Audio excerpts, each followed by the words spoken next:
You are about to enter the Red and Rev Sports Show experience. Get ready for some real sports talk from some real sports fans who were real sports athletes who have sports knowledge.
Good morning, everybody. Good morning. This is the coach coming to you live.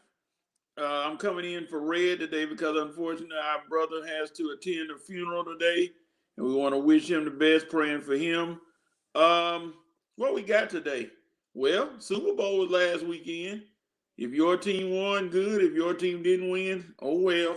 The Rams end up beating the Bengals, and we're going to discuss that. It's All-Star weekend in the NBA. Got all the best from the NBA. Trying to see if they can score 200 points in a game this week. Who knows? They might try it. We got Major League Baseball still locking out. Billionaires arguing with millionaires over money. We'll discuss that as well.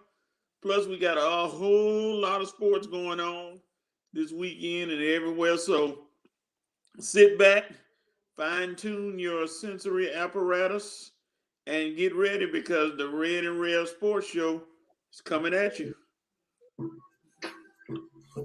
What's going on, everybody? The Rev is back, and welcome to another episode of the Red and Rev Sports Show. I'm coming to you live from Pennsylvania, and Coach is coming to you live from the ATL Charlotte. We're coming to give you real sports talks because we are real sports fans who are real sports athletes who have what, Coach? Real sports knowledge. So come out, hang out with your boy, Coach and Rev, for episode 225 of the Red and Rev Sports Show.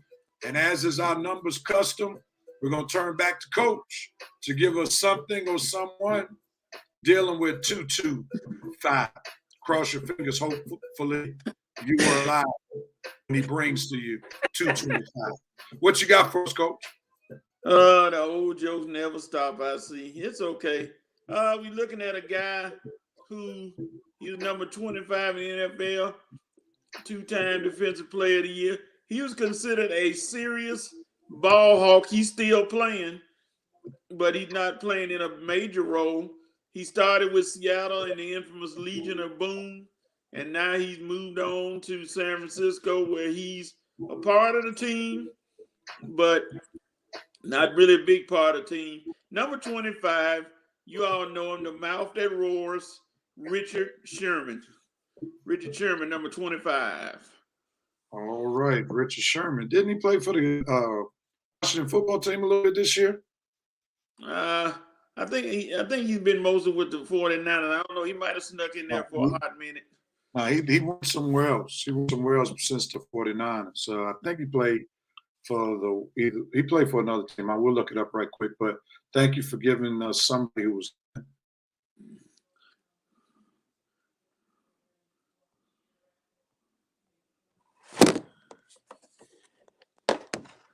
Truly appreciated, and I'm dealing with this. Why? Matter of fact, he was with the Tampa Bay Buccaneers. Okay, Tampa Bay. He joined Tampa Bay this past year. Yep. So, yeah, we'll see what happens. But as Coach alluded to, we want to be in prayer for Coach. For Red. He had to go to a homegoing celebration on today, and we pray that he and others who are going to the homegoing will be comforted and granted peace during the homegoing celebration. Let's welcome Revanite Nation. Let's see who's in the house representing. We see the president is here. Tell Coach to stop touching stuff. He saw the video before the video. All right. All right. And the president has given the VP the permission to slam the gavel. The VP is in the building, slamming down the gavel. Another session of the Red Rev Sports Show. Let's get it. And the president says, checking in from the East Side Palace in Lake Oconee. All right. All right. Here we go. Leatherneck reference from Coach Doak Walker. There's no Doak Walker sign. Toasted Sherman, yeah. And we sent him packing a while back, Coach. Yeah. I knew the VP would be all over that one. But yeah, he played with Tampa. He finished up with Tampa. I think he got hurt, man. Yeah, he got hurt during the season this year. But nevertheless, we want to again welcome everybody to the Red and Rev Sports Show. If you're watching the show, feel free to comment. Your comments will be a part of Revanite Nation. Revanite Nation is a very important part of the Red and Rev Sports Show. So let's get ready to get down to Red and Rev Sports Show business. You all know how we do it each week. As we begin the show, we go to our dope, nope, and cope moment for this week. And Coach, what are you doping on, sir? My dope moment goes to let's see. I think it's NCAA basketball. It's your time now. And it's starting to pick up, and they've had some great buzzer-beating games. So, and I've been able to watch. So, in college basketball, your time is now, and it's time for you to get it going. Like I said, they've had some great basketball games. There's been flip-flops and who's number one, but let's see what happens. Give it to college basketball. yeah! All right, and I'm going to dope on that last TD by Matthew Stafford and Connor Kupp. Iconic drive down the stretch. Matthew Stafford throws a behind Ocho pass over to Cooper Kupp, and he scores the game-winning touchdown to solidify himself being the MVP of the game and solidifying my prediction to be correct. That's what I'm doing. Oh, yeah. As it runs right back to me, my nope moment will go to the Cincinnati Bengals offensive line. You cannot allow your quarterback to get sacked 7 times. You got away with it in an opening round game against the Titans where you still won the game after Joe Burrow went down 9 times. He went down again 7 times and almost won it. And my no moment goes to the offensive line, and I'm glad the Bengals didn't win after giving up 7 sacks, because that would have set a terrible precedent for quarterbacks in the future.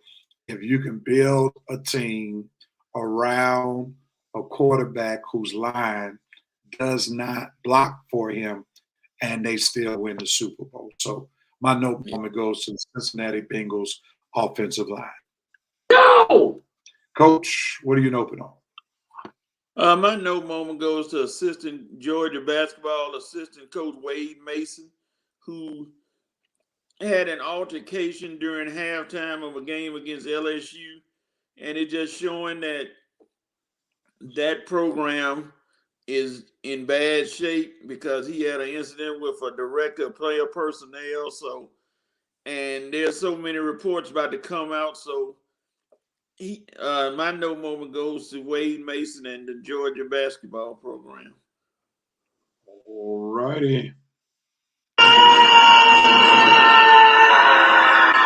Right back on you. What are you coping on? I'm coping, I guess, coping with the Ivy League, who's allowing Leah Thomas to swim for the Penn Quakers swimming team. Why is that important? Because Leah Thomas, and I'll say it, is a transgender woman. And it seems like she's going to win everything because she has the traits to beat everybody, but they're allowing her to swim. So I hope the Ivy League can cope with what they allowed to let her swim.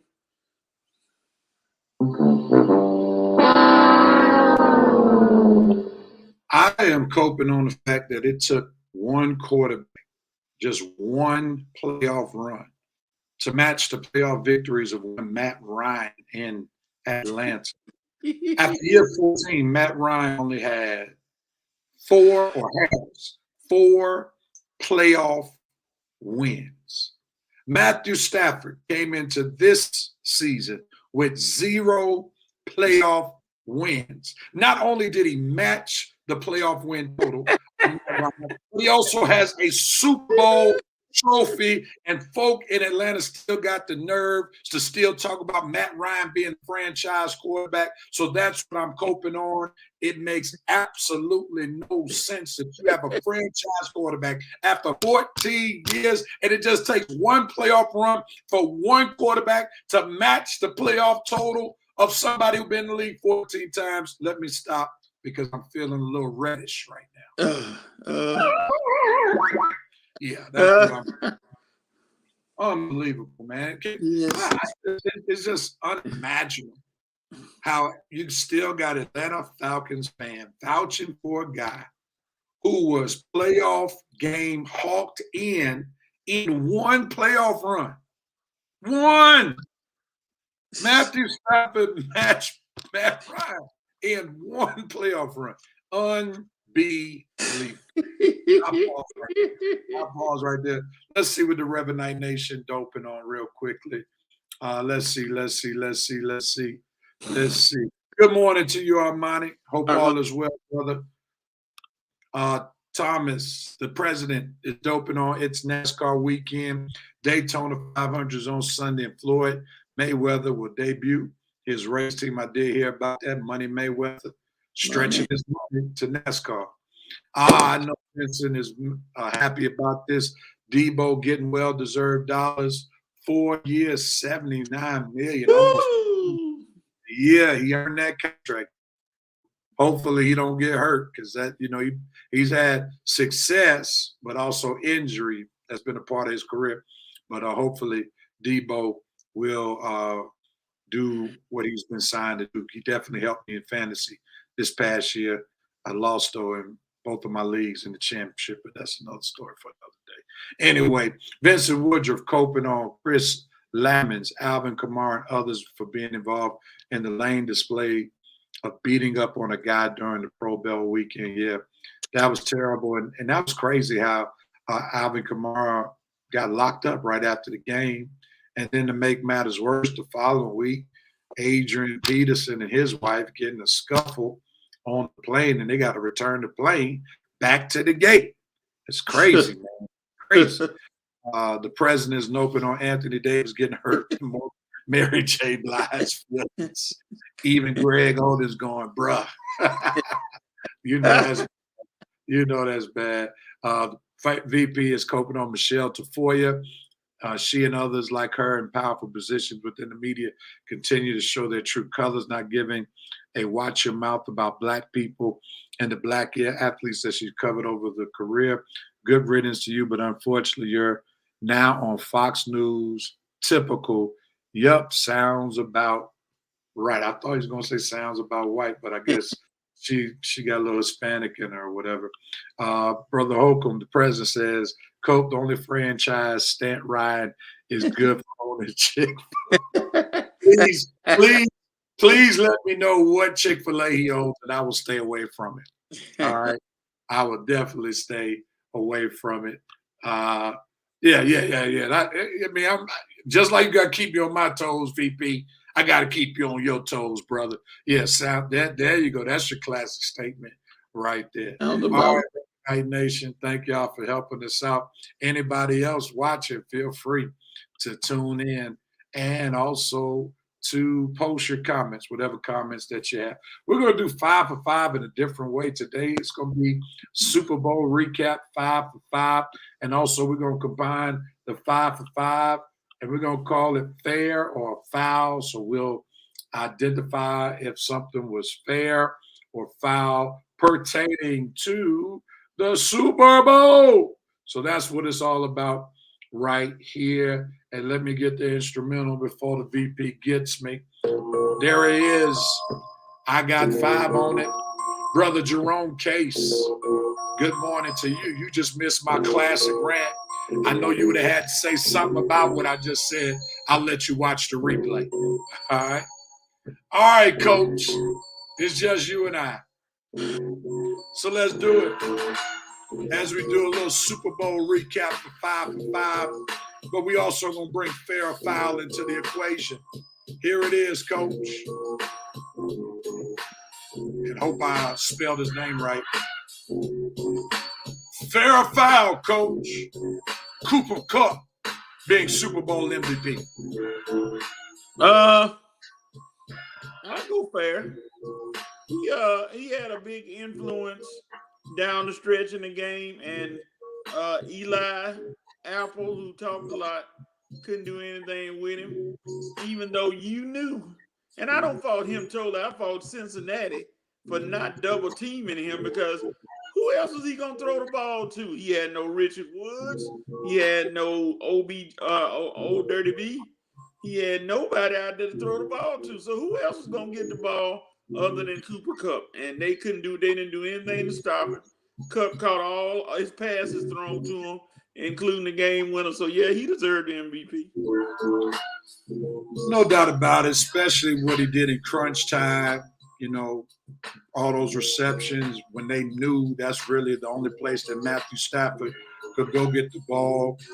Some folk may say that there was a controversial pass interference toward the end zone of the Rams on that third down play, which gave the Rams a whole new set of downs. But Cooper Kupp was just toasting them jokers. And, he showed up and showed out down the stretch. Had the Rams not won the game, there would have been a lot of people talking about Sean McVay and not getting him the ball in the third quarter. Why did they wait so long to the fourth quarter? And it was just interesting how Chris Collinsworth was acting like Cooper Kupp wasn't even on the field, talking about Matthew Stafford, who can he go to? Like, isn't the guy who led the league in receptions, also in TDs and yards, still on the field? Even though OBJ went down, but Cooper Kupp was still out there, bro.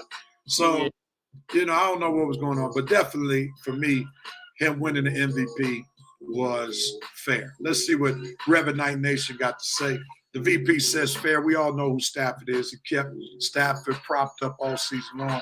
I called it last week Cup for MVP.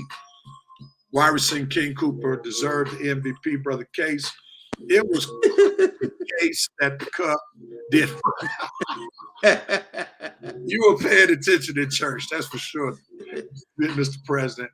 Bruh runs Chris routes, doesn't give his routes away until the break. Number 10 been slammed for the past couple of years. No doubt about it. No doubt about it. All right, on to the next 5 for 5 topic. We're still talking fair or foul. Matthew Stafford, future Hall of Fame.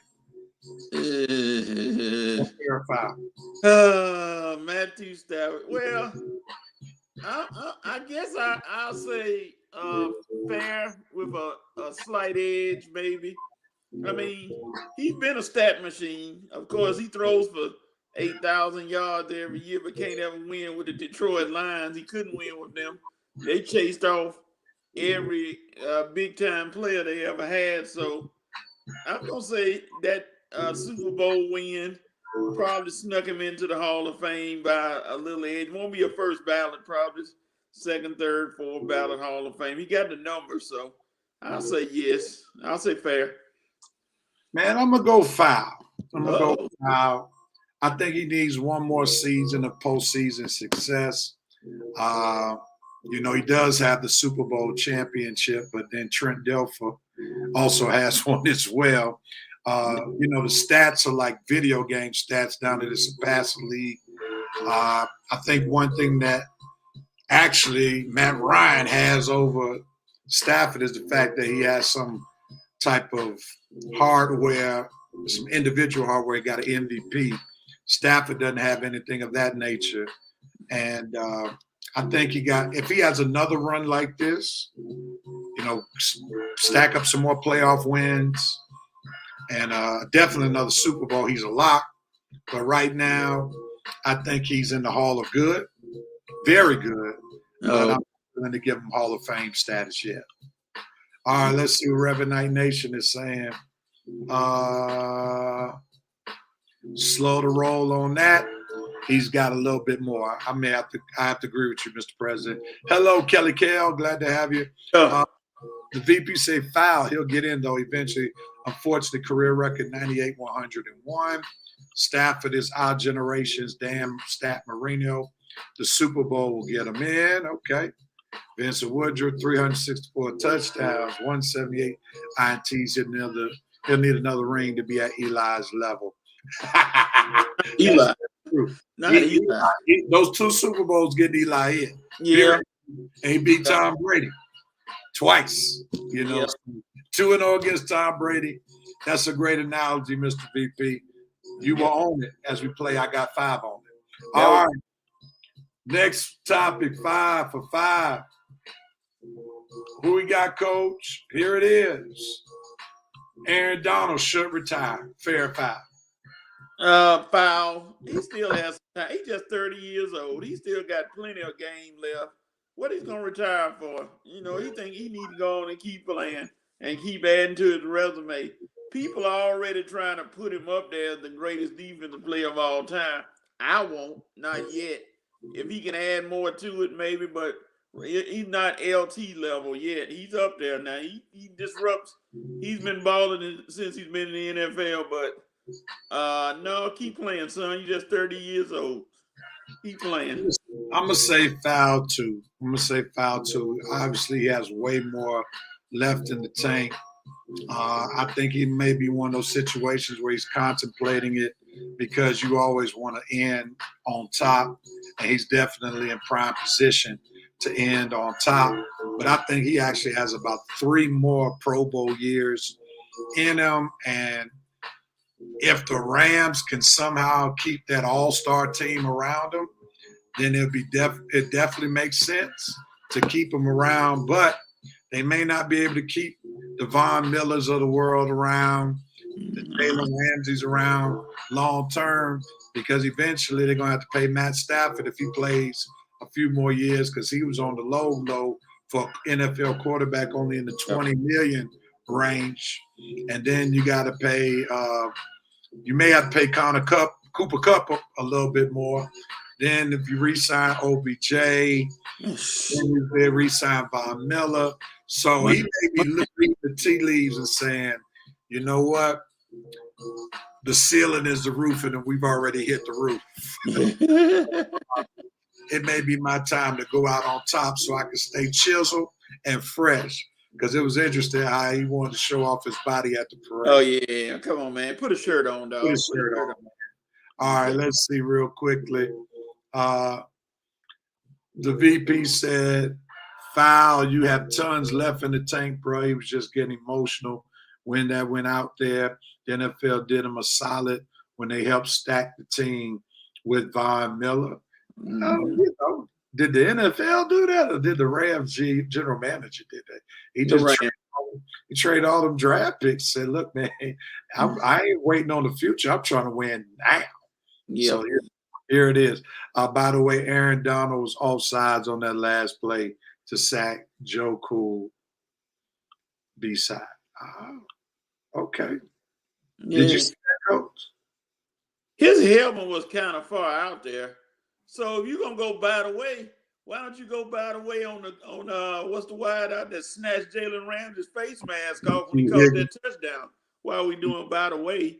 That touchdown shouldn't have counted. That should have been an offensive pass interference. Yeah, man. I mean, that joker pulled a mess out of that face mask. All right. The president says the greatest defense is the ladies blocking you from getting an extra piece of chicken.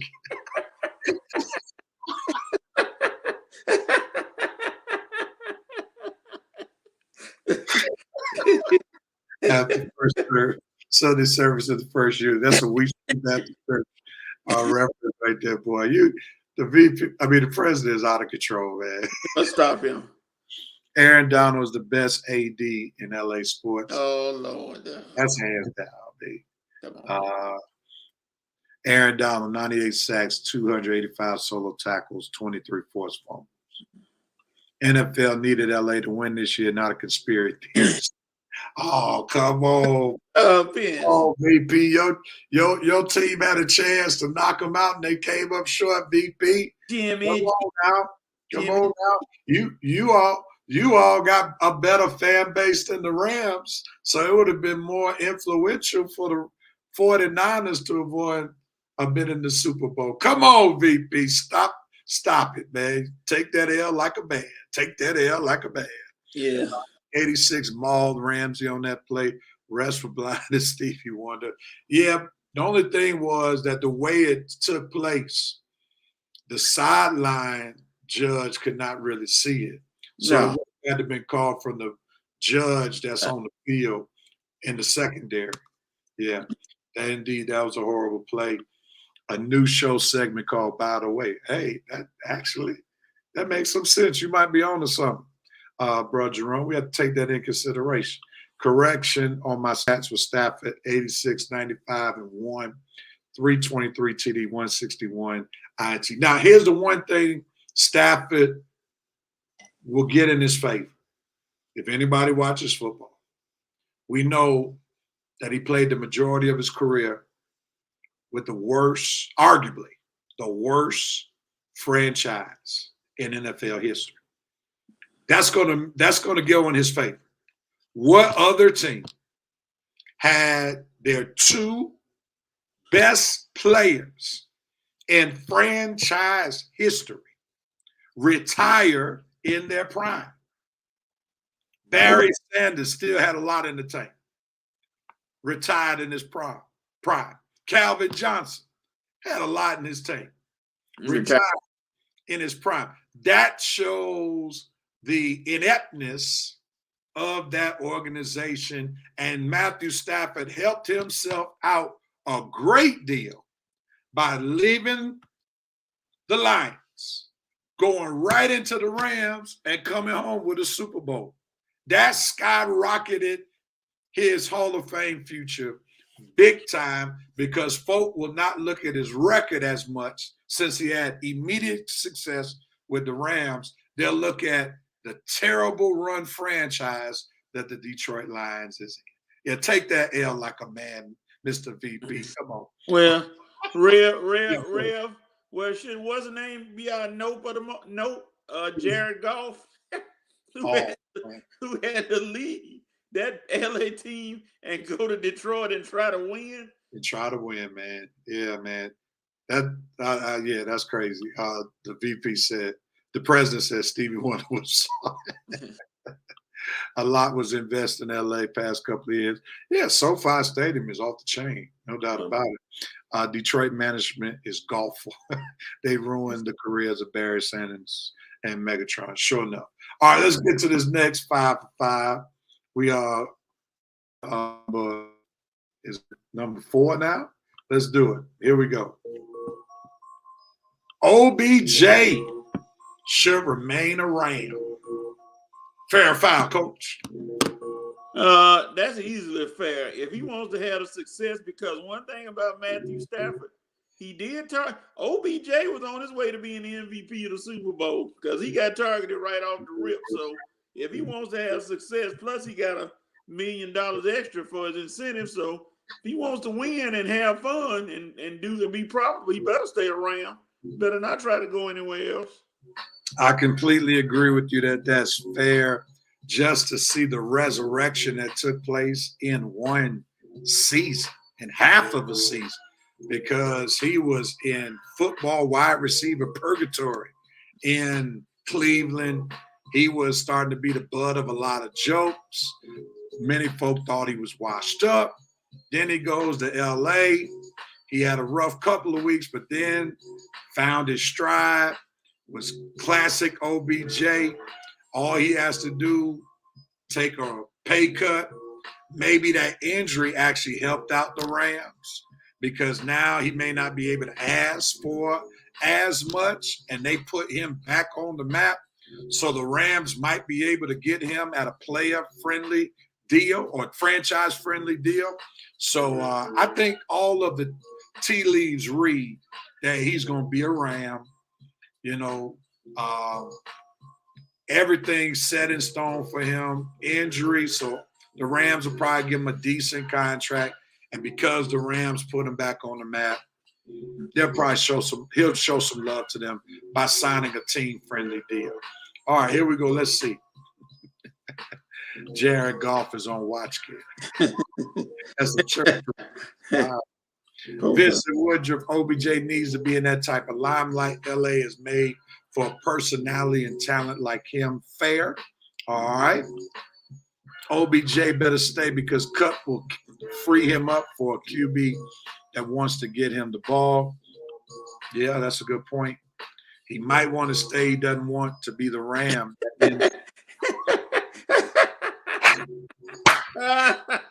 Mr. President, you are on fire with these. He coming all out of nowhere today.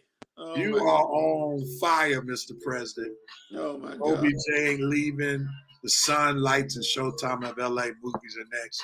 That's true. Yeah, it just fits him. You know, even with the little purple, bluish mohawk that he had for the Super Bowl, I mean, it just fits him. You're playing in the new stadium. That's pretty dope.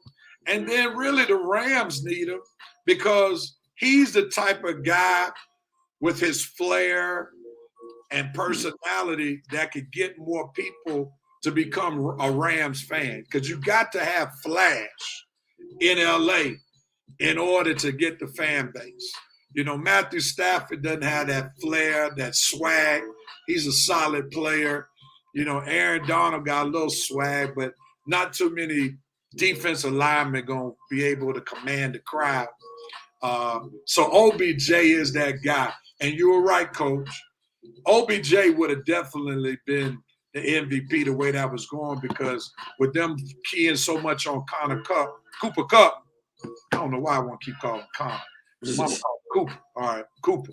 Cooper Kupp, man, OBJ was wide open. And just terrible how he had that little freak accident, man. That would be terrible if they lost, though. He's the Kim Kardashian of football. That's a good reference. His charisma's made, no doubt about it. No doubt about it. No doubt about it. All right, one more 5 for 5 for the Super Bowl recap. Now, here's the one Coach said he may have some concerns, and we're going to see it. Is it fair or foul, Coach? All right. Sean McVay is the second best coach in the NFL. We're going to give Bill Belichick his just due. Somebody may have a Janet Jackson spirit. What have you done for me lately? The man got 6 Super Bowls. Hands down, is still the best coach in the NFL. Had a good season with the Patriots this past year. Now, back to the statement at hand. Is Sean McVay? Sean McVay is the second best coach in the NFL. That's the statement. Is that statement fair or foul, Mr. Pittsburgh Steeler? I'm going to go foul because, just like you said, it's easy to get there, but can you come back? If he comes back next year and it's either in the Super Bowl or up there, okay, yeah, I'll give it to you. But I don't think he's the second best coach in the NFL. And for all y'all thinking I'm going to say Mike Tomlin, I'm not going to say Mike Tomlin, even though Tomlin hadn't had a losing season since he's been there. But, of course, it's a Janet Jackson league. What have you done for me lately? He hadn't been to the Super Bowl. So I'm not going to give Sean McVay that just yet. I still say you got I'll give the devil his due, give it to Andy Reid, who's been in 4 AFC championship games and won a Super Bowl. So not yet, Sean McVay, not yet. So you got Andy Reid right now being the second best. Yeah, I give Mr. Waffle House second best. Whew. It's a tough one right here, Coach. I know it. It's kind of strong, but like I said, I've seen coaches get to the like Doug Peterson. What has Doug Peterson done since he won at one time? Nothing. Winning it once and next thing you know, you're not there again. I don't know, Mister. I don't know. You gotta have sustainability. All right, so Coach, I'm gonna go fair. Oh. I'm gonna go fair. This one I'm gonna go fair. Looking at this man's career, 55-26 in 5 seasons. Okay. Only one season he hasn't had double-digit wins. That season, he went 9-7. 5 seasons, 2 Super Bowl appearances, 1 Super Bowl championship. He's already matched your boy Andy Reid in championships in less time. Because remember, Andy Reid was there in Philadelphia for much longer time than Sean McVay was. Never won the big game. Only went to the big game once in Philadelphia. In a shorter period of time, Sean McVay has been to the big game twice. Andy Reid has only been to the big game 3 times out of all the seasons that he's coached, and has only won it once. And this guy's already been there twice in far fewer years than Andy Reid. So that's why, even though I like my man Andy, it's definitely a plus on his side to be able to take an NFC team to the Super Bowl, AFC team to the Super Bowl twice plus win it. But Brother McVay, 5 years, 2 Super Bowl appearances, 1 Super Bowl victory. I got to say it's fair. Let's see what Reverend Night Nation has to say.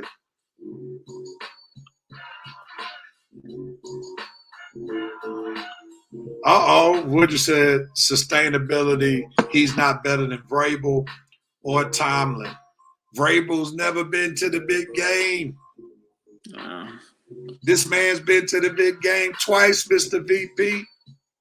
Tomlin, no losing record, no doubt. Tomlin been to the big game twice, 1-1.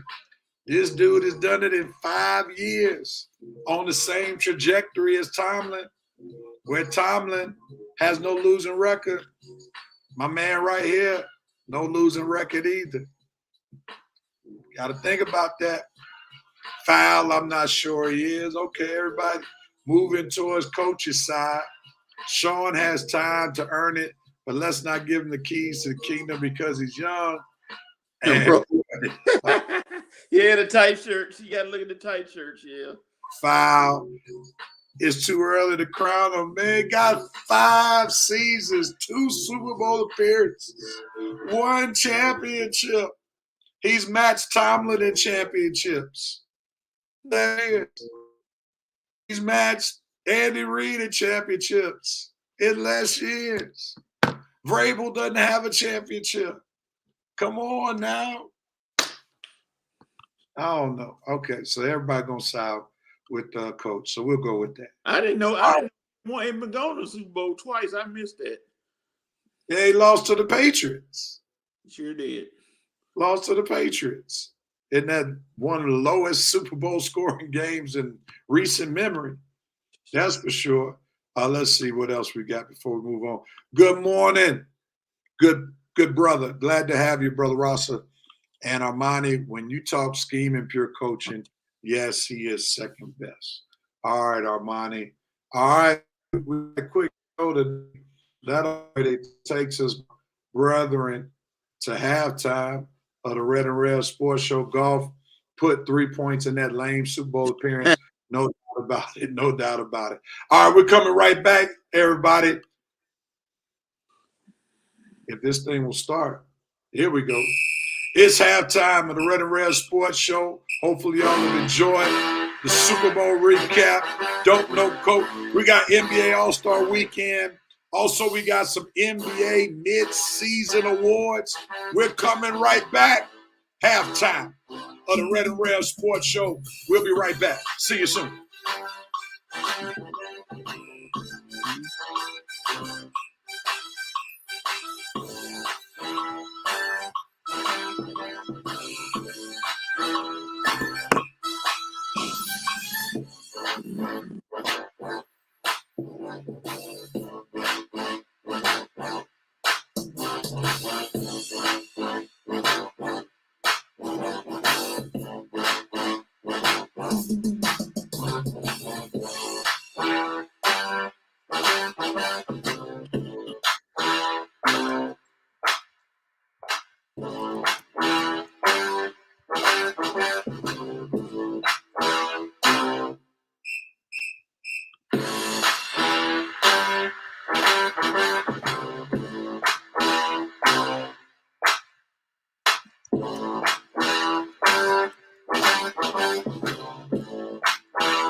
And we are back for the second half of the Red and Red Sports Show. Hopefully you all enjoyed the first half, and we got some good topics coming up. We got a little bit of the MLB lockout, and we got our NBA midseason awards, and then what we're looking forward to during this NBA All-Star weekend. All right. And Jerome wanted to chime in. Fair foul. Sean McVay is the best NFL coach under 40. Kyle Shanahan is better. All right, we can talk about that on another day. All right, here we go, Coach. Real quickly, you wanted to bring up this topic, so we'll talk about it. MLB lockout, man. What's your thoughts about it? For we know that spring training has been pushback due to the lockout. Some people are saying that if the owners really wanted to negotiate in good faith, that they could have lifted the lockout, let the players come back and negotiate while the players are in spring training. So what says you, Coach, about the MLB lockout? This is once again the typical thing of billionaires arguing with millionaires over who's gonna have the most money and who's gonna do this and who's gonna do that. It's just ridiculous. They met the other day for 15 minutes. What are you gonna solve in 15 minutes? What are you meeting for 15 minutes? And you're doing everybody, the fans, a disservice. The fans are gonna eventually get tired of these lockouts and these stoppages, and they're gonna stay away, and you're gonna lose money. Then you're gonna be looking, why were we even arguing in the first place? Because both sides are stupid. Now, one thing did come out of it that was good. They adopted the universal DH. So, I mean, whenever they play, if they play, everybody has a DH. The National League DH is there, and the American League, who already had it, will have it as well. So that's one good thing out of it. But they just need to get together and stop squabbling over money, because all of you making money. But eventually, like I said, the fans are going to show you that we're not going to keep taking these lockouts, and they're going to eventually stay away. And then, again, you're losing money. Yeah, you make a good point about the fans and not being appreciative for the lockout. We must remember rather that it was the work stoppage back in the 90s that really caused MLB to start hemorrhaging, and where it no longer was America's sport. Before football took over, baseball for decades was the American pastime when it comes to sports. Everybody loved baseball, and that work stoppage really caused a problem. And then they got some of their fans back with steroid baseball, and then with the home run barrage with Mark McGwire, Sammy Sosa. Then Barry Bonds comes back around. That was tainted because of steroids. So the last thing MLB needs is a lockout, but these owners want to reel these contracts back in because they see where this thing is going. You're talking about contracts with 13 years, $300 million. If I were the owners, I would try to put a cap on how long a contract can be. Just like the NBA, I don't think the NBA allows a team to sign a player for more than 4 or 5 years. That's the max that an NBA player can be signed.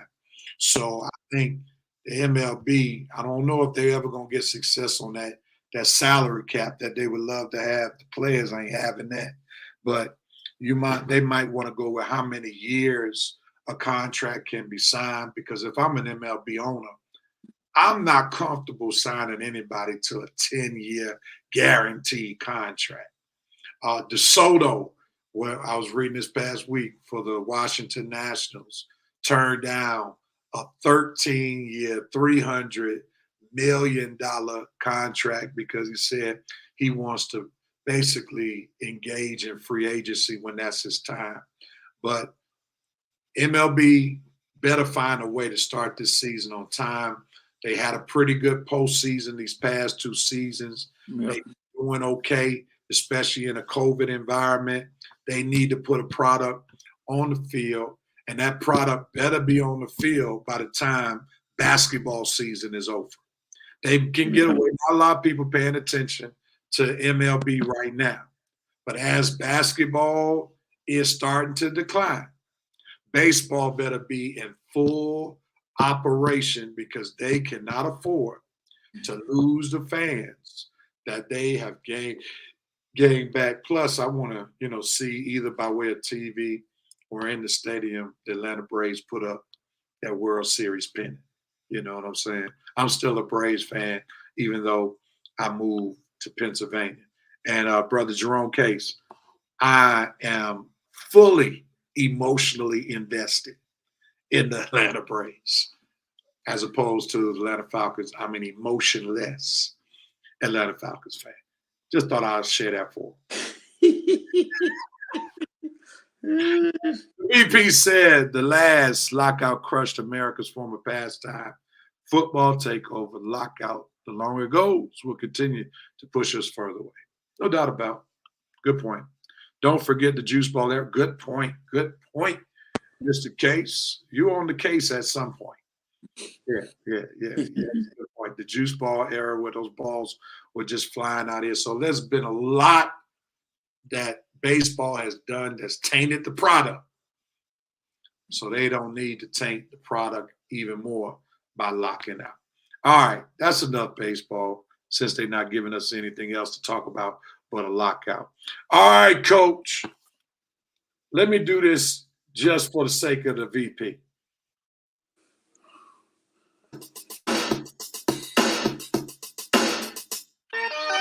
There we go, man. What's up with you two?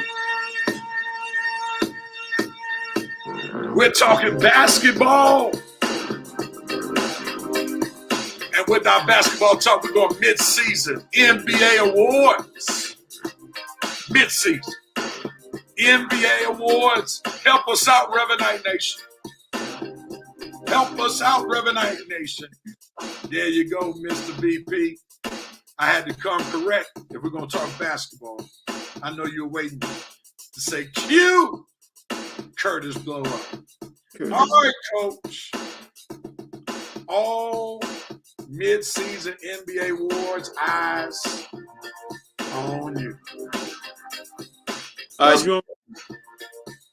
Most improved player? NBA most improved player. If I had to go with anybody, I'd go with Darius Garland from the Cleveland Cavaliers. Garland has really just picked his game up big time. Something he got well in the offseason, and he decided, hey, I'm going to be the star for Cleveland. I'm gonna be the man for Cleveland. LeBron ain't walking through the door, so Darius Garland said, hey, make it my team. And he has performed. He's I think he had right 19-20 a game. He's doing his thing, so I'm going to go with Darius Garland, most improved player from last year. It's a nice pick. He's helped Cleveland do some big things. Nobody really thought Cleveland would have been making as much noise as they're making. So I can't poo-poo on that selection, but some folk might question why I'm going this way because you already think this player is established.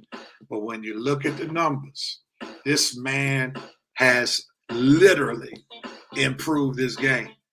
And the NBA most improved player for Rev is one, Ja Morant, point guard of the Memphis Grizzlies. Somebody said, Rev, why in the world would you say Ja Morant when he's a household name coming into this season? Well, if you look at his stats, he improved his point per game scoring by 8 points. He improved his field goal percentage by 5 percentage points, shooting 50% from the field. He's improved his rebounding average, 2+ rebounds to 6 rebounds a game, went down negative 0.5 assists, but he's averaging 7 assists a game. So you got this man went 8 points in his scoring average.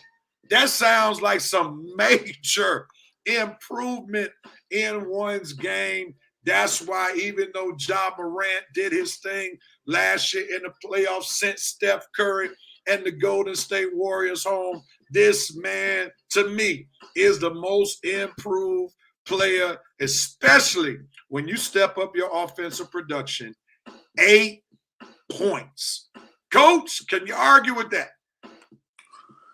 No, I didn't really think about Ja Morant. I just, he was already big time. So, but just looking at it and looking at where the Memphis Grizzlies are, that's a valid pick for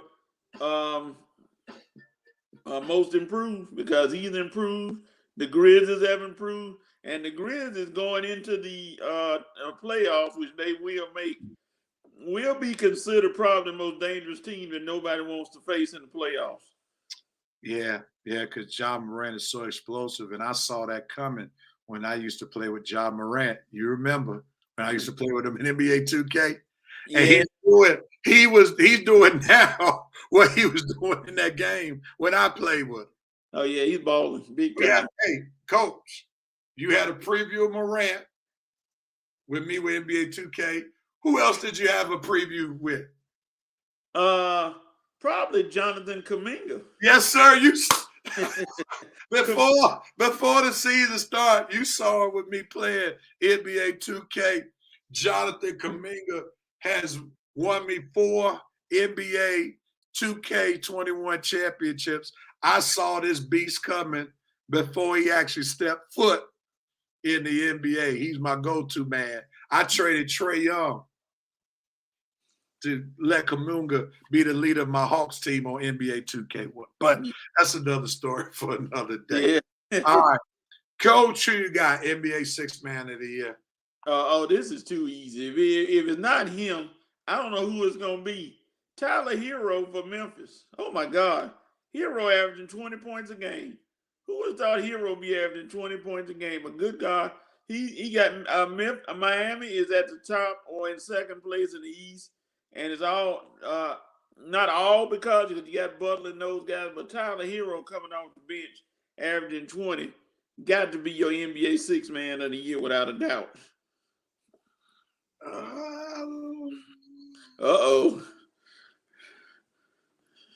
I can't deny it. I thought I was waiting.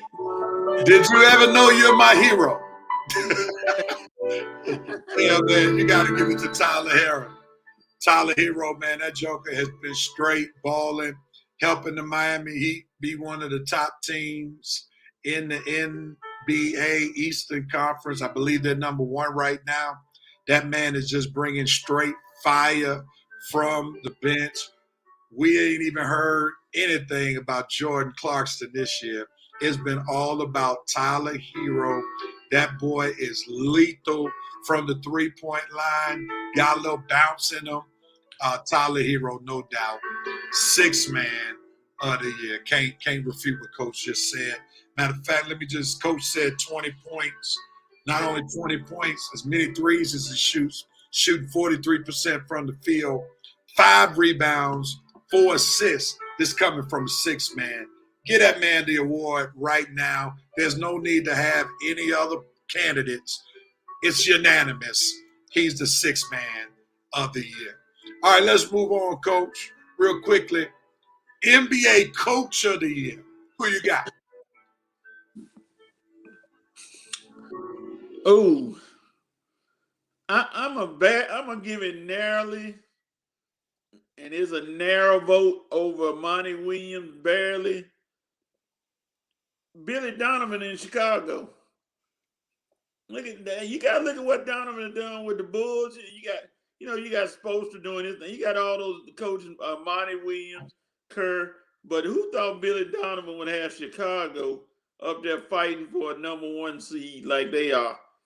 I mean, Donovan was, nobody. People thought when he left Oklahoma City, and I think was it Washington, he's a cast off. But Donovan has resurrected the Bulls to dare anybody say it? Jordan like to be near the top again, because nobody thought the Bulls would be doing anything, but there's some moves made, and hey, Donovan is coaching them, so I'll give it to Billy Donovan. I can't agree with that one, Coach. I mean, did we really not see this coming? Think about it. They went into last season. Well, after the end of last season, they had already Zach LaVine, up-and-coming ball player. They already had Vucevic, big-time center who they traded for to get from the Magic. Then they add DeMar DeRozan, pretty good NBA ball player. Then they add Lonzo Ball, solid two-way player. You would think that they would make that upward movement, and they would definitely be a playoff team. Now, did we think they'd be that high? Probably not. Nope. So, I believe he should get some votes, but there's another coach that clearly is more deserving than one Billy Donovan. I know who it is. Who is it, Coach? I know you're gonna probably go with Monty Williams. Not Monty Williams. His What? team just went to the NBA Finals. We're not surprised at what Monty Williams is doing. There's another guy in the Eastern Conference. And I'm surprised you didn't jump on it because, after all, Coach, you just gave one of his players the Most Improved Player award. It has to be J.B. Bickerstaff.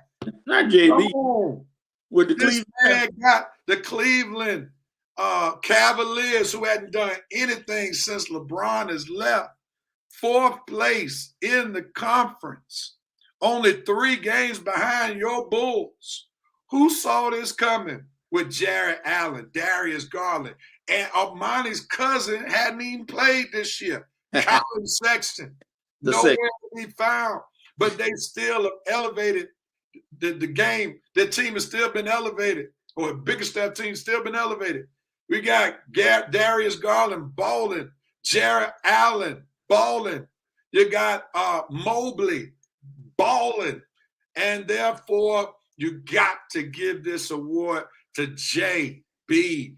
Bickerstaff, showing that he should have been an NBA coach a long time ago, not just an interim coach, but an NBA head coach. And I think he's found a home in Cleveland with the right roster.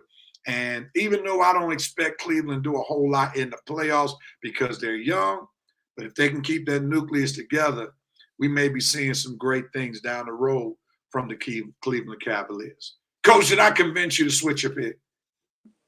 You swung me in that direction. I forgot about old JB with Cleveland. I don't know. I slipped my mind, but I was just looking at Billy Donovan, who people thought was done as far as a coach, and he's come back with the Bulls and has done some things. Yeah, I forgot about old JB. Come on, man. We can't forget about our brother JB, who's been given a bad hand in previous stops. Now he got a nice situation. Who would have thought Dan Gilbert would be the one to give him a good coaching situation? Oh, Lord. All right, Coach, we got 2 more topics. And since I'm going to go first on this one, since I'm go ahead on, since I just got through talking my man up, J.B. Bickerstaff, I got to give it to one of his players, Rookie of the Year, Evan Mobley. No other rookie has had the impact that Evan Mobley has had on his team that has been demonstrated by the standings. Evan Mobley, 15 points, 8 rebounds, 3 assists, shooting 50% on the field, and he's still built like a pencil, but still putting in some work. So I got to give my NBA Rookie of the Year to Evan Mobley. Cade Cunningham having some spurts, but the Detroit Pistons aren't competing for anything. Evan Mobley, to me, is the clear-cut MVP for these rookies. What you think, Coach? Well, I tell you what, you say Evan Mobley. I'm gonna go in a slightly different direction. I'm gonna go with Evan Mobley. I don't see anybody else being just like you just said with Tyler Hero. You can wrap the trophy up now and give it to him. If he plays the rest of the year, I mean, who's gonna stop him? Like I said, built like a stick, but he's sticking that ball in the hole at 50% a game. So who's gonna stop him? No doubt. No doubt about it. Brother Evan, you are the NBA rookie. Just stay healthy enough to finish it out. All right, Coach, to the big one. This is probably the most controversial one out of them all, because I think there's several players that could be considered. So let me see what you're working with, Coach. Who is your NBA MVP? Yeah, it's gonna be some controversy. Oh my goodness. I'm gonna go with, and it's gonna be a shock. I'm gonna go with the Joker, Nikola Djokovic, because you look at Denver. who's doing what they doing. I know everybody want to say Joel Embiid. Yeah, throw my hands up, Joel Embiid, but Joel Embiid is not going through the circumstances that Jokic is playing with. No Jamal Murray, no Michael Porter, your two other leading scorers from last year. And he's basically put Denver on his back and said, y'all going to ride me all the way to the championship. Let's see what we got. Those two will come back eventually, but, I just think that he is doing what he can. I was going to say, excuse me for a minute, I was going to say the Greek Freak, but the emergence of Bobby Portis, and then you still got Middleton and those guys and Holiday. I can't give it to the Greek Freak right now. I'm going to stay with Jokic because he has more to deal with than the other players. So Brother Case brought up DeMar DeRozan. I knew that. DeRozan has honorable mention. I looked him up. 28 points, 5 rebounds, 5 assists. That's decent, but that's not in the same category as Coach talked about the Joker. 26 points, 14 rebounds, 8 assists, 57% from the field. Then you got the Greek, 29 points a game, 11 rebounds, 6 assists, 55% from the field. Then Coach kind of poo-pooed a little bit on Joel Embiid. No. Embiid. Not poo-pooing. I'm just saying. He has. Go ahead. Embiid, 30 points, 11 rebounds, 5 assists, 50% from the field. Now, Coach, you talked about Joker playing with not all his spades. Yeah, Jamal Murray. Yeah, Michael Porter. But he was playing without somebody who was regarded better than those two guys. Ben Simmons wasn't playing. Regardless of his mental health issues, Ben Simmons was a perennial all-star. Ben Simmons was arguably their best defender on the court. And Joel Embiid has lifted his Sixers to the 3rd best record in the East, with arguably either Tobias Harris or Tyrese Maxey as his 2nd best player. Now, your guy Joker is doing good, but his team is in 6th place, Coach. Yeah, they are there. In the West. Joel Embiid and the Sixers are in 3rd place with playing without a 2nd best player the entire step of the way. So I got to give it, even though I'm in Pennsylvania, and I'm right now about 20, 30 minutes away from where the Sixers play, I got to give it to my man, Joel Embiid. And this is not a homer pick. This is not to make my members happy. But at the stats, looking at the circumstances, and I got to give it to Joel Embiid. Oh, come on, Case, man. You can't really make that claim. Come on, man. Stop it. You talking about because he won the Rising Star MVP. That ain't got nothing to do with the season. All right, Amani is in my amen corner with Embiid. We know he's a Sixers fan. So, yes, sir, Embiid. Rev ability. Come on, man. Come on, Mr. VP. You can't deny the man is leading the other 2 candidates in scoring. He's tied with Greek Freak in rebounds. He's a little less. Well, Joker got them in rebounds, and then Joker and Greek Freak got him in assists. But come on, man. The man 3rd place in the East. And guess what? He has his team higher than the Greek Freak's team, and the Greek Freak got everybody who came back. Come on. Come on. So I got Joel Embiid as the mid-season MVP. Coach with Joker, that's not a bad pick. I can't say that's a bad pick. But I don't think it's Embiid. And then, just wait until Harden gets healthy. It's over for everybody in the East. Coach, do you believe in that statement that Armani just made? No. No. Why am I not surprised that you have? But see, the thing about it is, it can be over. But Harden is just that wild card to me. You don't know what you're going to get when he steps on the court. He could be that guy. He's saying all the right things now. I'm happy to be with Philly. I always wanted to be in Philly. He's saying all the right things, but he'll be like Anthony Davis. Next thing you know, he'll tie his shoes wrong, and then he'll have a strained back, and then he'll be out for 2 or 3 weeks. You know, I like Harden, but I agree, he's erratic. You don't know what Harden you're gonna get when he's James Harden of old. Yeah.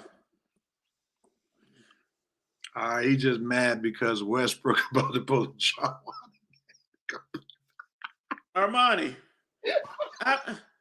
when the last time Philadelphia won a championship, Armani? And when has Harden won anything? I want you to answer that. Man, come on, Armani. Don't fire shots from back. Then you're not on the show.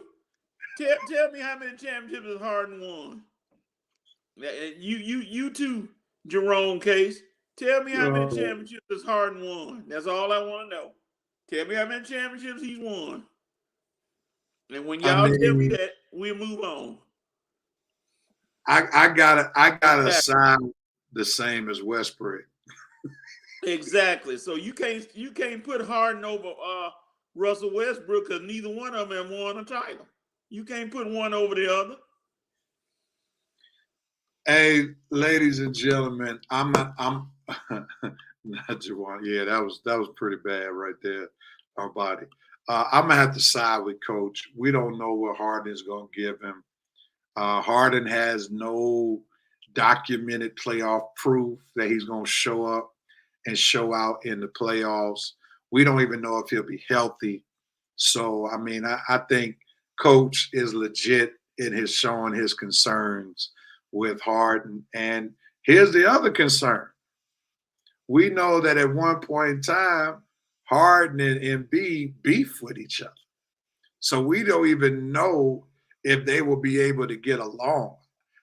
On paper, they look awesome. On paper, they look awesome. But is James Harden still the same guy? Is Harden Asian?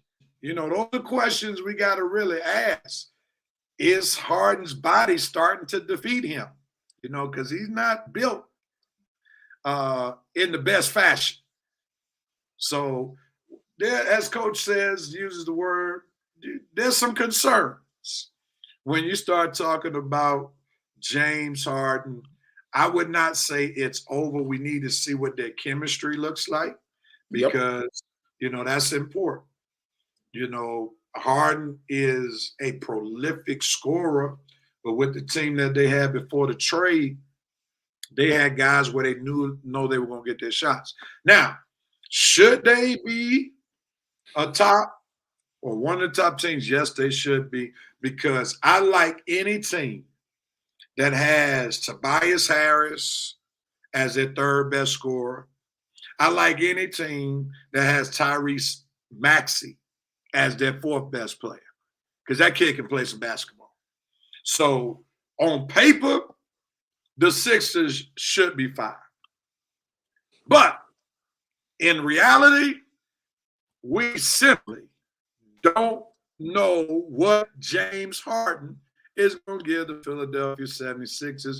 We don't know if he might mess around and try to get rid of Doc Rivers, because there is word out there that if Doc Rivers can't deliver for the Sixers, that Maury is going to make a call to one of his boys, Mike D'Antoni, to try to come back and coach this Philadelphia Sixers team. So there are a lot of unknowns. So this is TBD, to be determined. All right, Jerome has a question for you, Coach.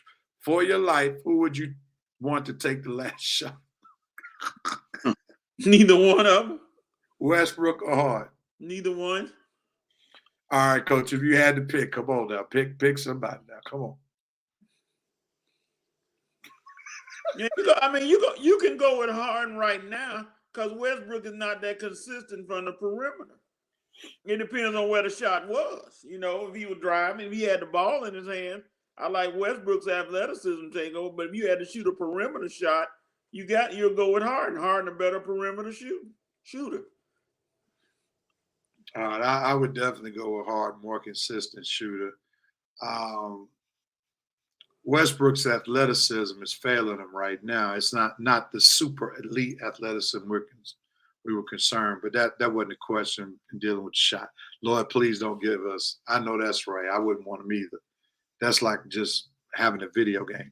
Coach was a good man. He left this earth too early. Unfortunately, he had a bad selection to choose from. Dog.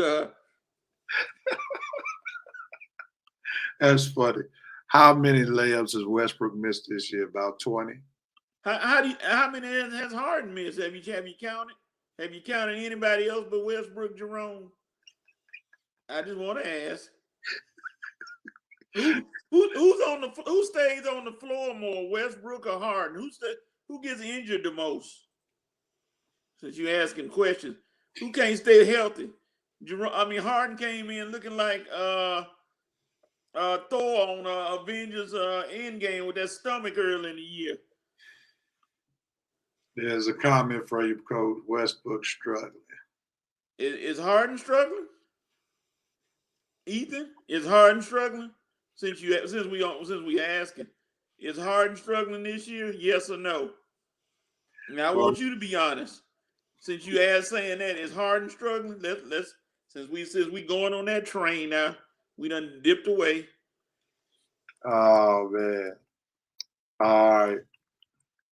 Boy, coach be letting them have it. Ethan mighty quiet now. Come on now. Let's see. See that don't throw shots and throw a rock and hide your hand. Now, Ethan, where are you? Boy, Westbrook below par. Thank you. Be honest. Westbrook struggling so much. LeBron about to get him out of Dodge. I'm just Armani.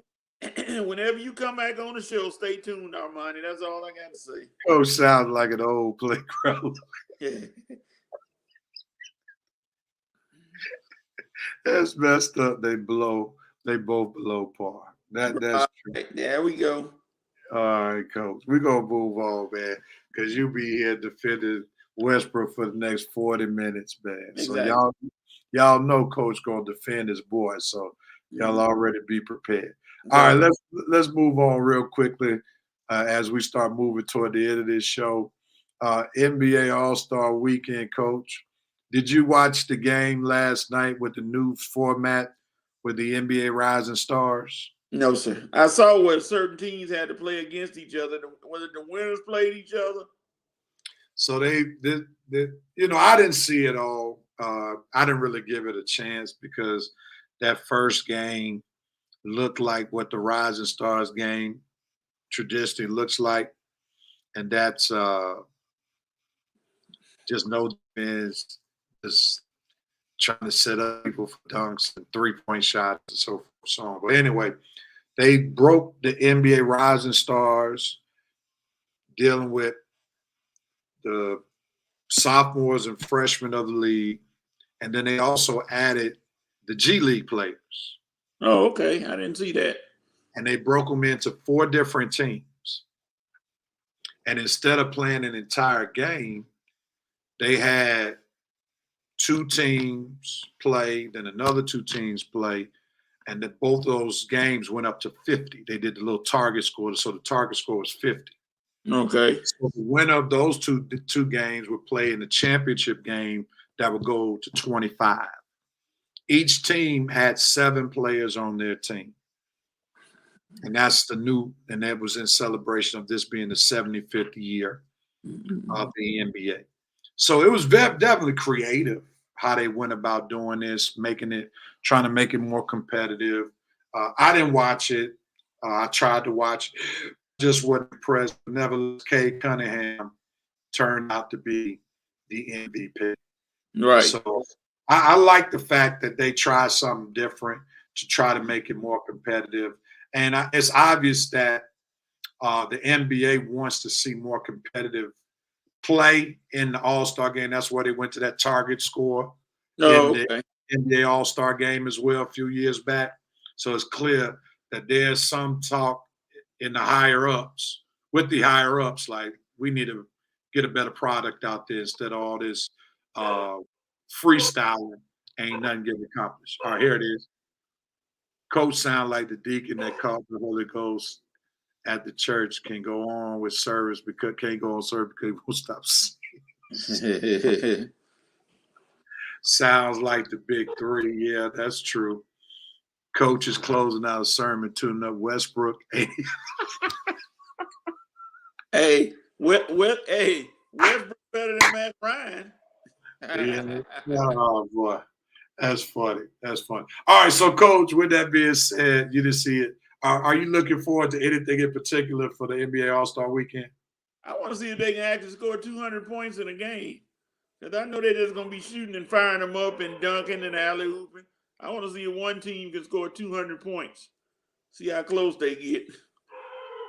Because the defense optional. Okay.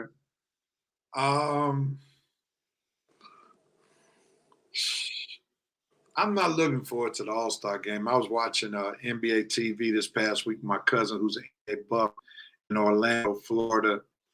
And I just remember the NBA All-Star games of old where they like literally made plays when they were playing tough defense. That's what made the All-Star game so impressive.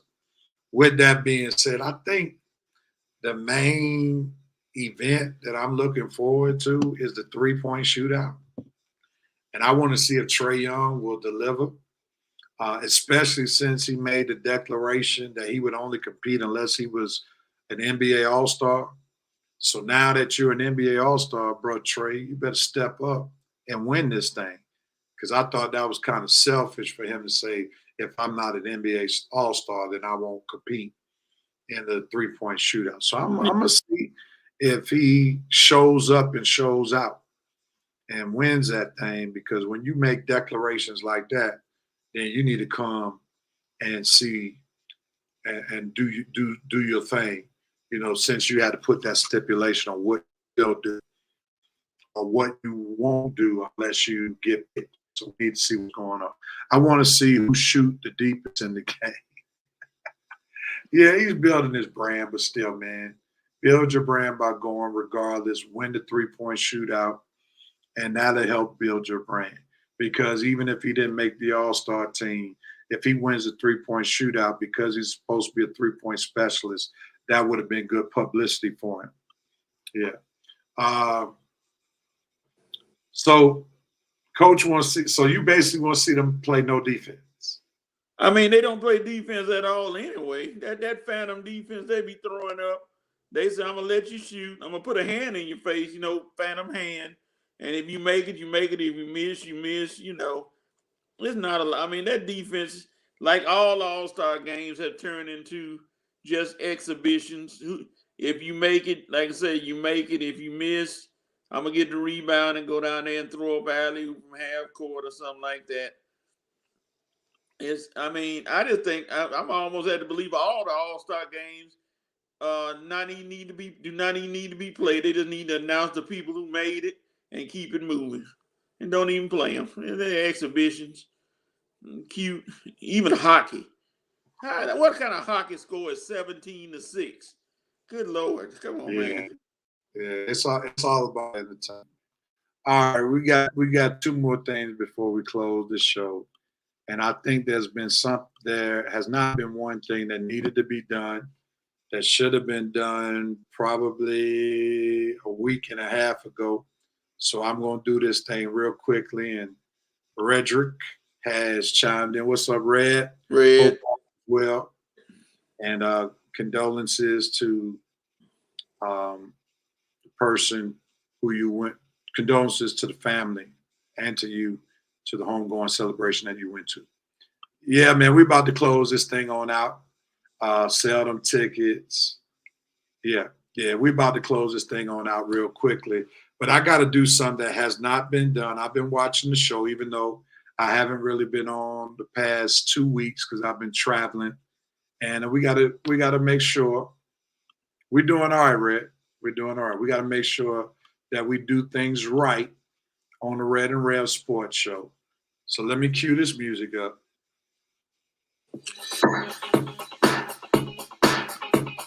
The COVID champ has done it again. First of all, I just don't understand the COVID champ. The COVID had champ. nothing to do with this. COVID had nothing. I won legitimately. I picked legitimately, and I beat everybody legitimately. And there's no COVID in it. I don't understand. There's no COVID in it. I won 2 years in a row. There's no COVID. They played every game. They played all year. They played the Super Bowl. Oh, man. I won. I'm the champ again. All right. He wins the NFL. Congratulations, COVID champ. See, he just keep throwing the COVID in there. I don't understand the COVID comments. All right, Coach does it again. Wait a minute, Rev. While somebody was talking about Westbrook, who came back and beat you? Who came back and beat you? Armani, where are you now? Who came back and beat you? Congratulations, Coach. You won NFL title away from me. Well, where's Armantis? Armani, talk now. Yeah, since we talking. Who came back and beat you? Oh, don't you talk about no COVID champ. No. You got me, COVID champ. Please don't be talking about no COVID champ. COVID had nothing to do with it this year. Champ. Thank you. Yeah. What did Vincent say? But you mad at Mary. Oh, Lord. Congrats, Coach. Congrats, man. Mad at Mary. All right, man. You got to accept the speech. I don't have any speech. And once again, we talked about always it's a marathon, not a sprint. You know, when you fall behind early, don't mean it's over. You got 17 games this year, plus the playoffs. You just little by little maintain. And that's all I did.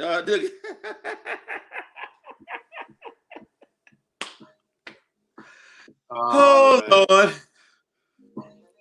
I see what got me motivated is that first time I had to pay for Longhorn. That was a painful feeling going in my wallet and pulling out my card and looking at watching my fellow co-host eat real good and sit there smiling. And I said, this will not happen again as long as I can help it. Oh, Lord. Jerome. What's at least Westbrook is doing still? What speech you gonna give Matt Ryan? Oh man, that's for sure. See, now what speech you gonna give Matt Ryan and your Falcons, Mr. 28-3? What speech you gonna give him? Vetting his government. Oh man, this is funny. Oh Lord. Love you, Coach. Oh Lord. Love. All right, Coach, man. Let's wrap this thing on up, man. Yeah, man. I tell you, these folk are so funny. It's just who has the right to do what, when, where, why, and how, Coach? I'm gonna go back to my boys again. North Carolina, you have the right to try to make the playoffs. I mean the NCAA tournament, because right now, Mr. Joe Lunardi, Mr. Bracketology, got y'all as one of the last teams to barely make it in. And that's not North Carolina basketball. You all are supposed to be, it's automatic for North Carolina. So y'all got to finish out with a sweep and win these last few regular season games and strike hard in the ACC tournament. Rev, look what Armani said. Little kid voice. No, look what he said before that. Cheater, punk. He's been around them young kids of his. Oh, Lord. Young kids during his hiatus. Man, I really don't have another You Have the Right because this is a light sports weekend. So I'm just going to say the Atlanta Hawks, you have the right to get a better playoff seed and starting this second half of the season, which is really the fourth quarter of the season, because I'm still wondering, why they got the halftime where you play most of the games. It ain't even halfway during the season. Like some teams done played 50 games already. And that 82-game season, so that's only 32 games left. But anyway, Atlanta Hawks, you have the right to get your act together and get a playoff seed, be more consistent so that you won't have to be in the play-in tournament. All right, Armani with the childish nursery rhymes. The Falcons organization, you have a right to trade me. What? Did that come from Jerome Case? And since he put that up there, I know you saw that tag from Joe Black, didn't you? You didn't see the tag from Joe Black? No, I'm scared. I'm scared to see what Joe Black said. All right, Coach. I'm. It's gonna bless you now. It's gonna bless you. Let me see if I can pull it up. Okay, please. All right. Buckle your seatbelt, Coach. It's coming good now. All right, here we go. Joe Black. All right, give me 1 minute. We're about to call it y'all let us know how you feel about this potentially happening.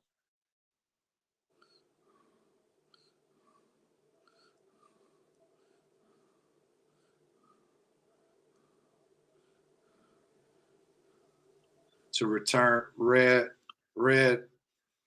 Okay. Red has the right to return next week. Yeah, man. Yeah, we do. Definitely be in and out a little bit. Leah Boston, you have the right to get your 19th double-double tomorrow against the Lady Vols in Columbia, South Carolina. She would tie Sylvia Fowles when she did it for LSU over a decade. That's pretty nice. Yeah. She's a solid ball player, very good ball player. Terry Fontenot, you have the right to move heaven and earth to get Nakobe Dean to the Falcons swiftly. They don't like Joe. I don't know if they want him at 8, though. I don't know if they want to have him at 8. All right, we're about to end the show on this note. Joe Black wanted Coach to consider this. And here it comes. I'm scared.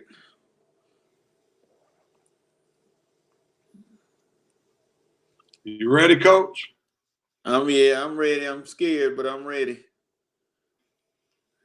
This may be in the Pittsburgh Steelers' future. Oh, God. Oh, God. Oh, my God.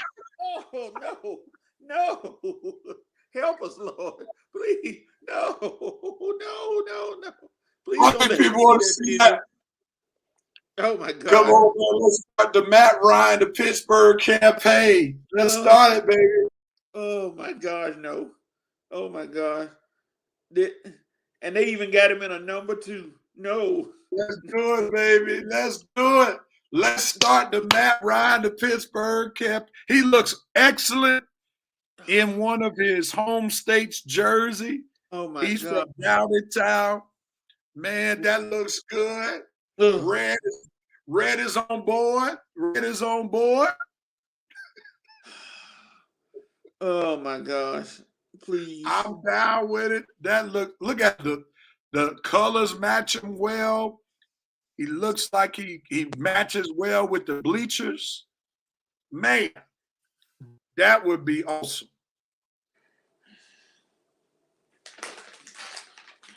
Coach, you not on board? I'm gonna show you how on board I am, Rev. If I get back on the camera, I'm gonna show you how on board I am. And I want you to be on board too. I want you to get on the camera, Rev. Not just me. Get yourself back on the camera. And you see this? I will swallow at least 4 of these if he is the quarterback for the Steelers. You might want to be careful, Coach. Be careful. I'm gonna be like, oh gosh. Oh man, we have the right to celebrate black women for winning gold medal. Congratulations! Yes, you did well. Did. Oh man.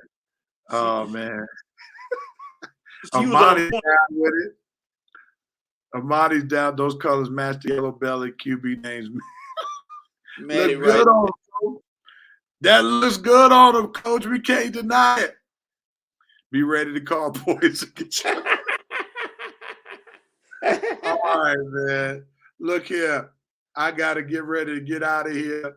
But we want to thank everybody for watching the Ref. Oh, Lord. Episode 225. I want to thank Coach for holding it.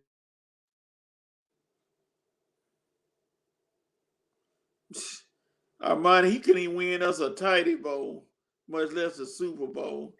Man, please. He can't win us. Everybody, have a great weekend. Enjoy the NBA All-Star Week. We'll be back. The VP has slammed down the gavel to end 225. Everyone have an awesome and safe weekend. Appreciate you. Coach, what if y'all win the Super Bowl? That ain't happening with Matt Ryan. The Tidy Bowl. Be blessed, everybody. See y'all next week, 11 o'clock, Red and Rev Sports Show. Peace out. Oh, my God.